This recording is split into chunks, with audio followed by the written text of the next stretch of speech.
الحمد لله الذي نفر قلوبنا بنور الأحاديث والآيات ونجانا من شرور الدنيا والآفات ونجانا من سوء الزلالة والمحدثات وبلغنا أكثر الغايات من جميع الخيرات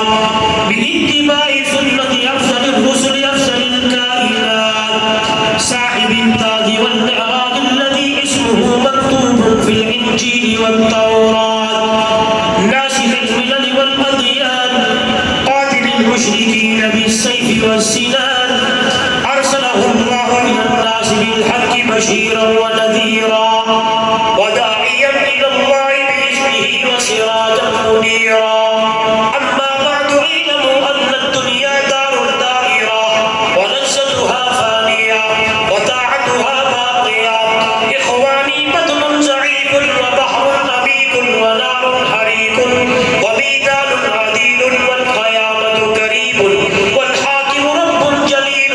أيها الغافلون تفكروا في سكرات الموت والقبر أين آباؤكم وأحبابكم وأصحابكم وأجدادكم قد دفنوا تحت التراب والمدر أما سمعتم ما يمسي عليكم بعد البرزخ يوم المحشر فإذا برق البصر وخسف القمر وجمع الشمس والقمر أعوذ بالله من الشيطان الرجيم بسم الله الرحمن الرحيم يا أيها الناس اتقوا ربكم إن زلزلة الساعة شيء عظيم يوم ترونها تذهل كل مرضية عما أرضعت وتضع كل ذات حمل حملها وترى الناس سكارى وما هم بسكارى ولكن عذاب الله شديد لله تعالى جواد كريم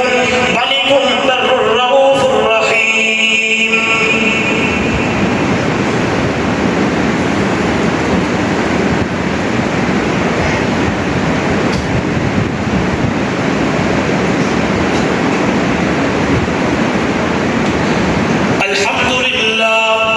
الحمد لله حمدا كثيرا طيبا مباركا كما أمر الذي خلق كل شيء بقدر الذي أضاء الشمس ونور القمر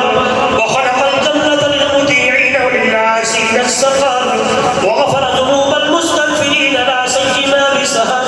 ونشهد أن لا إله إلا الله وحده لا شريك له في الخلق والأمر إرغاما لمن جهل به وكفر ونشهد أن سيدنا ومولانا وقائدنا الأعظم والرسول الأفخم والنبي الأكرم